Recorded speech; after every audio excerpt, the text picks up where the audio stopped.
Hello students, today we will see about surds. Surds बघणार आहोत ज्याच्यावर आपला प्रॅक्टिस सेट 2.3 बेस्ट आहे. तर सपोज 5 एक नंबर आहे, तर हा तर रॅशनल राहील, बट रूट 5 हा इररॅशनल राहील, आहे ना. सो स्क्वेअर रूट और क्यूब रूट कोणत्याही नंबरचा असेल और any real number is either rational और इररॅशनल. आणि जशा प्रकारे स्क्वेअर रूट आणि क्यूब रूट आहे तशाच प्रकारे nth रूटही हा रॅशनल किंवा इररॅशनल राहू शकतो. ठीक आहे. समजा एक n हा नंबर आहे, इंटीजर नंबर जो 1 पेक्षा ग्रेटर आहे, अँड a कोणताही पॉझिटिव्ह रियल नंबर आहे, आणि nth रूट ऑफ a जर x असेल तर आपण काय लिहू शकतो, x चा nth root is equals to a, और nth रूट म्हणजे a चा nth रूट हा x राहील. ठीक आहे. पुन्हा मी तुम्हाला लिहून दाखवतो का मला म्हणायचं काय आहे. का सपोज a याचा nth रूट आपण जर x घेतला, याच्यामध्ये आपण कन्सिडर काय केलं का n हा कोणताही इंटीजर नंबर आहे, कोणताही इंटीजर नंबर आहे अदर दॅन 1, एक ला सोडून एक पेक्षा जास्तीचा कोणताही एखादा इंटीजर नंबर आहे, आणि जर त्याचा nth रूट ऑफ a घेतला, a काय आहे, कोणताही पॉझिटिव्ह रियल नंबर. ओके. तर nth रूट ऑफ a आपण काय लिहू शकतो, x, आणि हा x जो आहे हा रॅशनल और इररॅशनल असू शकतो. ठीक आहे. हा नंबर रॅशनल किंवा इररॅशनल असू शकतो. तर आता सर्ड्स म्हणजे काय, if a is a positive rational number, समजा a हा पॉझिटिव्ह रॅशनल नंबर आहे. ओके. a समजा हा कोणताही एक पॉझिटिव्ह रॅशनल नंबर आहे, and nth root of a is x आणि nth root of a is equals to x, and if x is a irrational number आणि जर हा x हा irrational असेल then x is called as surd. तेव्हा या x ला आपण सर्ड्स म्हणतो. समजलं का? का इररॅशनल रूटला आपण सर्ड म्हणतो. हे गोष्ट कधी लक्षात ठेवा. इथे मी सांगितलं तुम्हाला nth root of a x असू शकतो. x हा रॅशनल किंवा इररॅशनलही असू शकतो. जर तो रॅशनल असेल तर काहीही प्रॉब्लेम नाही, पण जर तो इररॅशनल असेल तर त्यालाच आपण काय म्हणतो, सर्ड्स.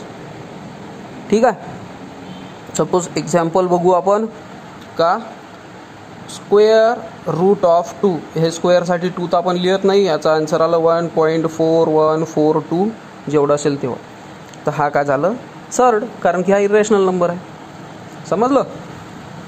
नंतर या सर्डमध्ये काही कन्सेप्ट्स आहे का हा जो स्क्वेअर आहे, सिम्बॉल रूटचा जो सिम्बॉल आहे ना, या सिम्बॉलला म्हणतात radical sign. This is the radical sign. नंतर हा जो n राहतो इथे n, याला म्हणतात order of the surd. Order of the surd. सर्डची याला ऑर्डर म्हटल्या जाते. आणि जो a राहील, a याला म्हणतात रॅडिकंड. समजलं तुम्हाला.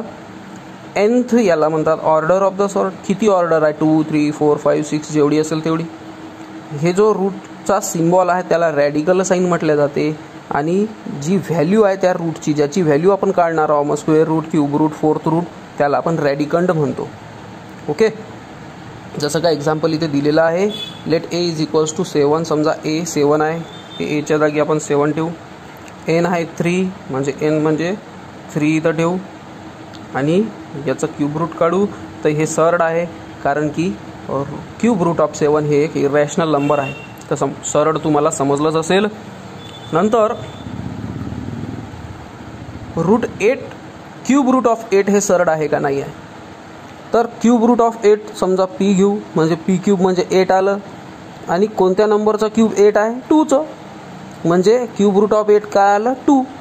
आणि 2 ही इररॅशनल नंबर नाही आहे, म्हणून क्यूब रूट ऑफ 8 हा सर्ड नाही होत. ज्याचा आन्सर हा इररॅशनल नंबर येतो त्यालाच आपण सर्ड असं म्हणतो. आणि स्क्वेअर रूट जेव्हा घेतो आपण तेव्हा त्याला क्वाड्रॅटिक सर्ड्स असं म्हटले जाते. कोणत्याही गोष्टीचं तुम्ही स्क्वेअर रूट, आणि स्क्वेअर रूटसाठी आपण इथे 2 लिहत नाही, डायरेक्ट स्क्वेअर रूटच देत असतो, तर त्याला क्वाड्रॅटिक सर्ड म्हणतो. ज्याची ऑर्डर 2 आहे त्याला आपण क्वाड्रॅटिक सर्ड असं म्हणतो. नंतर आहे simplest form of the surd. सर्डचं सिम्पलेस्ट फॉर्म काय असू शकते, तर एक्झाम्पल दिलेला आहे 48. तर 48 स्क्वेअर रूटमध्ये दिलेला आहे इज इक्वल टू त्याला √16 मल्टिप्लाय बाय 3 आपण लिहू शकतो. 16 का घेतलं, कारण की 16चा स्क्वेअर रूट आपण इझिली काढू शकतो, जो आहे 4, आणि √3चं निघत नाही म्हणून √3 जसंच्या तसं. तर याला म्हणतात simplest form of the surds. दुसरं एक एक्झाम्पल घेऊ सिम्पलेस्ट फॉर्म ऑफ द सर्डसाठी. 75 घेऊ, स्क्वेअर रूट ऑफ 75 आपण घेऊन बघू. तर याच्यासाठी काय घ्यावं लागेल आपल्याला, 25 मल्टिप्लाय बाय 3. 25 3 जार 75.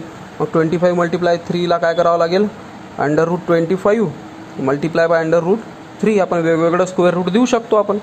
नंतर 25चा स्क्वेअर रूट 5 आणि √3चा स्क्वेअर रूट √3.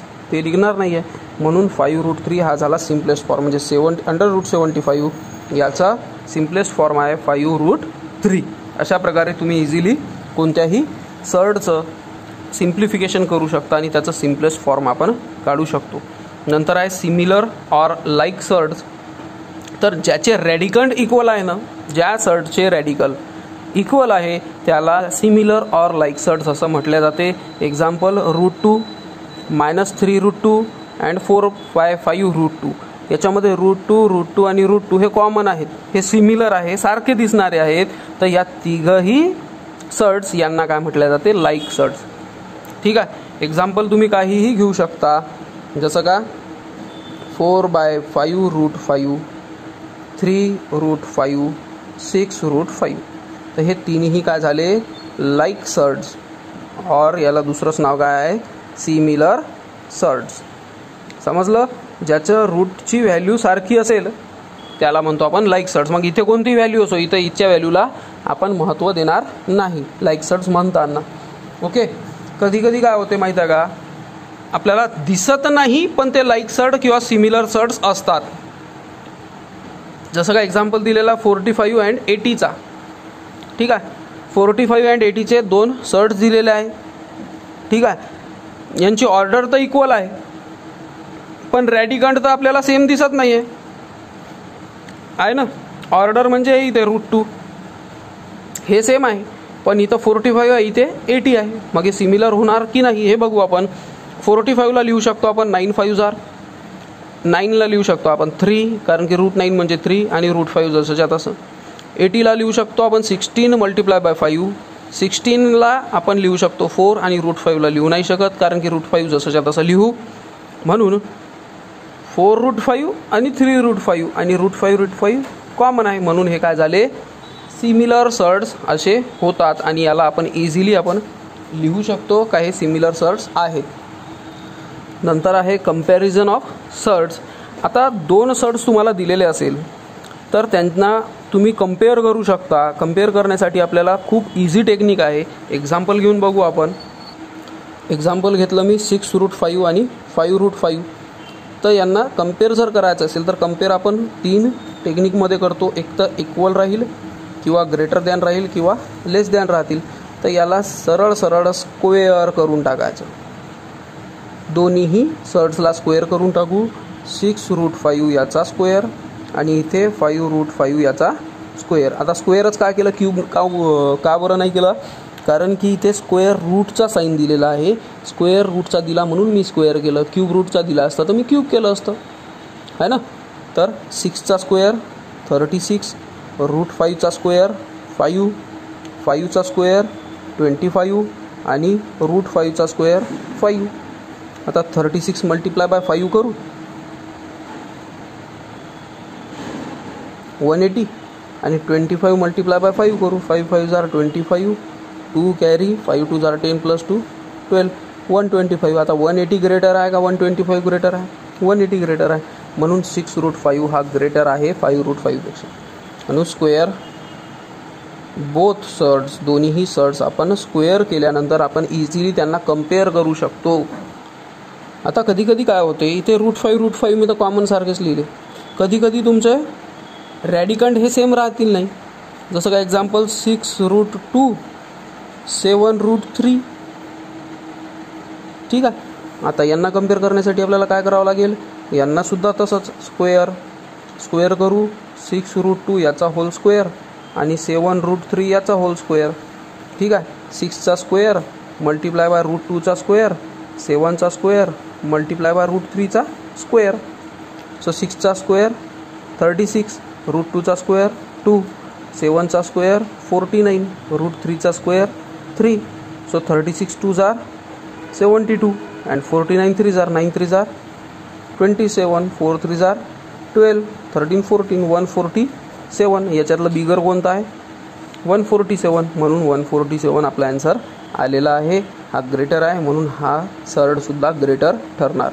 म्हणून सर्वात इझी टेक्निक आहे का तुम्ही इझिली स्क्वेअर केलं तर स्क्वेअर केल्यानंतर तुम्ही याच्यातले आन्सर्स इझिली ड्रॉ करू शकता, काढू शकता. आणि इथे एक्सप्लेनसुद्धा करून तुम्हाला पेज नंबर 27वर पूर्ण एक्सप्लेनेशन दिलेलं आहे का 7√2 आणि 5√3 दिलेलं आहे. यांना एक तर तुम्ही वेगवेगळे रूट करा, त्यांना एका रूटमध्ये आणा, नंतर रूटला विसरून तुम्ही कम्पेअर करा तर तुम्हाला इझिली समजून जाईल. किंवा तुम्ही सर्वांना इझिली स्क्वेअर करू शकता. स्क्वेअर केल्यानंतर जो नंबर बिगर त्याच्याकडे तुमचे साईन येतील. त्याच्यानंतर आहे ऑपरेशन ऑन लाईक सर्ट्स. आता लाईक सर्ट्स जर असेल तर त्यांच्यामध्ये कोणतं ऑपरेशन केलं पाहिजे? प्लस, मायनस, मल्टिप्लाय, डिव्हिजन हे 4 ऑपरेशन्स बेसिक ऑपरेशन्स आहे मॅथमॅटिक्समधले. आणि यांना आपण कशा प्रकारे कंडक्ट करू शकतो सर्ट्समध्ये ते आज आपण बघून घेऊ. पेज नंबर 28वर तुम्हाला तर एक्सप्लेनेशन सोबत ॲन्सर्स त्याचे दिलेले आहेत. काही यांचे सिम्प्लिफाय 7√3 + 29 √3 दिलेलं आहे. यांना प्लस करण्यासाठी आता ह्याचे सर्ट्स असतात ना, म्हणजे हे जे स्क्वेअर रूटवाले नंबर असतात, जसं काय एक्झाम्पल मी तुम्हाला लिहून दाखवतो. 7√3 + 29 √3 हे बघत आहोत आपण. ओके. आता हे √3 7चा आणि √3चा रिलेशन काय आहे? तर 7 मल्टिप्लाय बाय √3 + 29 मल्टिप्लाय बाय √3 आहे. म्हणजे यांच्यामध्ये कोणता सिम्बॉल आहे? मल्टिप्लिकेशनचा. आणि मल्टिप्लायमध्ये इथं कॉमन आहे ना, म्हणून या कॉमनला तुम्ही बाहेर काढून घ्या. ठीक आहे. आणि इथे ब्रॅकेटमध्ये 7 + 29 करून टाका. समजलं? म्हणजे √3 मल्टिप्लाय बाय 7 + 29 36. म्हणून 36 पहिले लिहित असतो आपण, 36 √3. समजलं तुम्हाला? का हे कॉमन फॅक्टर आहे, दोघांनाही एकच नंबरने मल्टिप्लाय केलेला आहे, त्याला आपण वेगळं लिहू शकतो. आणि इथे प्लस असेल किंवा मायनस असेल, ॲडिशन असेल किंवा सबस्ट्रॅक्शन असेल ना, तर आपण याला इझिली ॲड किंवा सबस्ट्रॅक्ट करू शकतो. ओके. दुसरं एखादा एक्झाम्पल बघू आपण. दुसरं एक एक्झाम्पल घेऊ आपण. 15√7 + 2/3 √7 + 11 √7. ठीक आहे. आता √7 आणि √7 कॉमन आहे म्हणून √7 वेगळं लिहून घेतलं. नंतर ब्रॅकेटमध्ये लिहिलं 15 प्लसचा सिम्बॉल आहे, नंतर 2/3 प्लस आहे म्हणून, आणि इथे सुद्धा प्लस आहे म्हणून +11. ठीक आहे. सो 15 + 2/3 + 11. आता यांची आपण ॲडिशन करू. 15 + 11 करून घेऊ पहिले. 5 + 1 6 and 1 + 1 2. 26 + 2/3 आलेला आहे √7. ठीक आहे. आता यांना ॲडिशन करण्यासाठी आपल्याला क्रॉस मल्टिप्लिकेशन करावं लागेल. 26 मल्टिप्लाय बाय 3 करावं लागेल. 6 3s are 18, 3 2s are 6 + 1 78 + 2 divided by 3 √7. 78 + 2 79/3 √7 हा आपला ॲन्सर झालेला आहे. ठीक आहे. समजलं तुम्हाला? जर मायनस असेल तर काय करावं? मायनससाठी तेच, हे जे प्लससाठी आहे तसंच मायनससाठी. म्हणजे मी केलं 5√2 - 7√2. ठीक आहे. तर √2 कॉमन, 5 - 7 एका ब्रॅकेटमध्ये, 5 मधून 7 गेले -2 आणि √2 जसेच्या तसं. सो -2 √2 आपला ॲन्सर राहील. तर पॉझिटिव्ह आणि निगेटिव्ह यांच्यामध्ये काही फरक नसते. आपल्याला इझिली त्यांच्यामध्ये आपण ॲन्सर काढू शकतो. कधी कधी काय असते माहिती आहे का, तुम्हाला हे सिमिलर सर्ट्स हे दिसणार नाहीत, मग त्याला इलाज काय? जसं काय एखादं एक्झाम्पल बघू आपण, त्याच्यावर उपाय काय असेल ते बघून घेऊ. 8√5 + √20 - √125 हे आपण एक्झाम्पल घेऊन बघू. तर याला सॉल्व करत असताना जेवढं सिम्पल होत असेल फॉर्म तेवढं सिम्पल फॉर्ममध्ये आणू याला आपण. सो 8√5 20ला आपण लिहू शकतो का 4 5s are 20. ठीक आहे. आणि 125ला आपण लिहू शकतो का 25 multiply by 5, 25 5 125. So 8√5 square root of 4 2√5 minus 25चा स्क्वेअर रूट 5√5. ठीक आहे. आता सारखं दिसत आहे थोडंसं सिमिलर हे √5 तर √5 कॉमन काढून घ्या. आता 8 + 2 -5. ठीक आहे. 8 + 2 10, 10 - 5 5 हा आपला आन्सर फायनलाइज येऊन जातो. ठीक आहे. समजलं असेल तुम्हाला. आता हे तर झालं ॲडिशन आणि सबट्रॅक्शन. आता मल्टिप्लिकेशनमध्ये काय होईल ते बघून घेऊ. सपोज 2 सर्ड दिलेला आहे तुम्हाला, जसं का √7 मल्टिप्लाय बाय √42 जर दिलेलं असेल तर काय. आता हे तर खूपच इझी आहे. काऊन इझी आहे माहीत आहे का. मल्टिप्लिकेशनचं साईन आहे आणि दोघांची ऑर्डर सारखी आहे आणि दोघांची ऑर्डर सारखी असेल तर आपण इझिली एकाच याच्यामध्ये त्यांना लिहू शकतो. 7 मल्टिप्लाय बाय 42 दोघंही एका छताखाली. समजलं. आता यांना आपण मल्टिप्लाय करू. 7 2 14 अँड 7 4 28 + 1 29. ओके. तर 294. नंतर याचे काही पार्ट होत असेल तर याचे पार्ट करा, किंवा हे मेथड न करता आपण यालाच फॅक्टराइज करून बघून पाहू.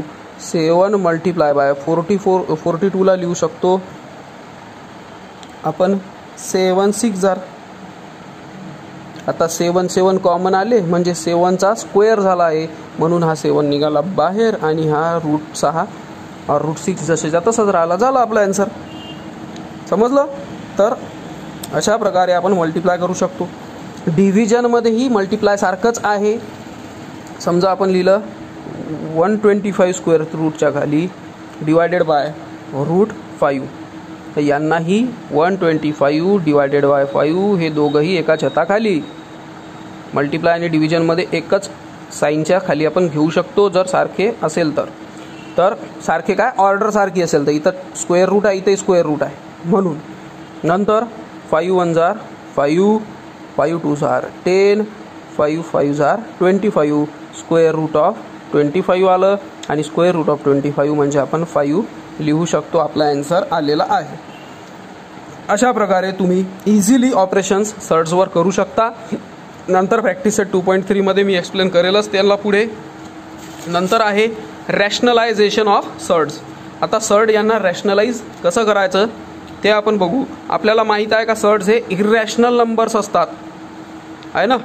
आता या इरॅशनल नंबरला आपल्याला रॅशनलमध्ये करायचं आहे. If the product of 2 surds is a rational number.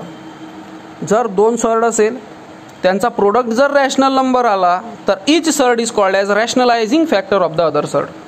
तर प्रत्येक सर्डला एकमेकाचा रॅशनलायझिंग सर्ड म्हटल्या जाते. जसं काय एक्झाम्पल आहे. समजा सर्ड आहे √2. या √2ला जर तुम्ही मल्टिप्लाय केलं √2ने तर आपल्याला आन्सर काय भेटतो 2, कारण की √4 2 आणि 2 काय रॅशनल म्हणून √2 is a rationalising factor of √2. प्रत्येक सर्ड हा त्याचाच जो नंबर असतो तो स्वतःचाच रॅशनलायझिंग फॅक्टर असतो. कारण की इथं √3 ठेवा, इथं √3 घ्या तर √3 is a factor of rationalising factor of √3. ठीक आहे. दुसरा एक्झाम्पल दिलेला मल्टिप्लाय करायचा आहे 2 × √8 म्हणजे √2 × √8 √16 आलं आणि √16 काय आहे 4 म्हणून √2 is a rationalising factor of √8 and √8 is a rationalising factor of √2. Okay. तर रॅशनलायझिंग फॅक्टर म्हणजे जे एकमेकांना रॅशनलाइज करून टाकतात, कॅन्सल करून टाकतात आणि त्यांचा आन्सर काय येईल एखादा रॅशनल नंबर येईल. एक्झाम्पल दिलेला आहे. Find the rationalising factor of 27. 27चा रॅशनलायझिंग फॅक्टर हा काढून बघा म्हणते. तर √27 माहीत आहे आपल्याला 9 3 लिहितो. 9चा आपण स्क्वेअर रूट काढू शकतो 3 √3 याचं आन्सर आलं. आता 3 √3 याला जर आपण √3ने मल्टिप्लाय केलं तर आन्सर काय येईल 9. म्हणून √27 याचा रॅशनलायझिंग फॅक्टर काय आहे √3, कारण की √3 त्याला रॅशनलाइज करून टाकत आहे. ठीक आहे. कारण की हे जे फॅक्टर आहे हा इरॅशनल नंबर होता, याला √3ने रॅशनल केलं म्हणून रॅशनलायझिंग फॅक्टर आहे. ओके. नंतर 3 √3 हा सुद्धा रॅशनलायझिंग फॅक्टर असू शकतो. कशा प्रकारे असू शकतो, कारण की 3√3 याला जर तुम्ही अजून 3√3 ने मल्टिप्लाय केलं तर त्याचा आन्सर काय येईल 27. म्हणून 3√3 हा सुद्धा रॅशनलायझिंग फॅक्टर आहे. कोणत्याही सर्टचा एक किंवा त्याच्यापेक्षा जास्त रॅशनलायझिंग फॅक्टर असू शकतो, एकच असेल अशी गॅरंटी नसते. ठीक आहे. नंतर आहे रॅशनलाइज द डिनॉमिनेटर ऑफ 1√5. 1/√5 याला रॅशनलाइज करायचं आहे, पण फक्त डिनॉमिनेटरला करायचं आहे, कारण की डिनॉमिनेटर जर रॅशनलाइज झाला तर आपल्याला पुढचे ऑपरेशन करताना इझी जाते. तर 1/√5 याला आपण लिहू शकतो 1/√5 मल्टिप्लाय बाय √5/√5 आणि √5 हे 5 झाले आणि हे 5√5 मल्टिप्लाय बाय 1√5. ठीक आहे. तर अशा प्रकारे आपण डिनॉमिनेटरला सुद्धा रॅशनलाइज करू शकतो. न्यूमरेटर म्हटलं न्यूमरेटर, डिनॉमिनेटर म्हटलं डिनॉमिनेटर, जे असेल ते त्याच नंबरने त्याच रूटने त्याला मल्टिप्लाय करून टाकायचं सरळ सरळ, म्हणजे रूटचा सिम्बॉल गायब होते आणि तोच नंबर राहते आणि तो तर रॅशनल नंबर राहीलच मग. ओके. याच्यानंतर आहे प्रॅक्टिस सेट 2.3. याच्यामधले जे टॉपिक तुम्हाला कठीण गेले असेल पुन्हा व्हिडिओ बघून घ्यायचा एकदा चांगल्या रीतीने, आणि मी जेव्हा प्रॅक्टिस सेट 2.3 एक्सप्लेन करेल तेव्हा त्याच्यामध्ये एक एक एक याच्यातले पॉईंट येतच राहील. ओके. तर पूर्ण व्हिडिओ बघितल्याबद्दल थँक्यू. भेटू आपण नेक्स्ट व्हिडिओमध्ये. Till then bye.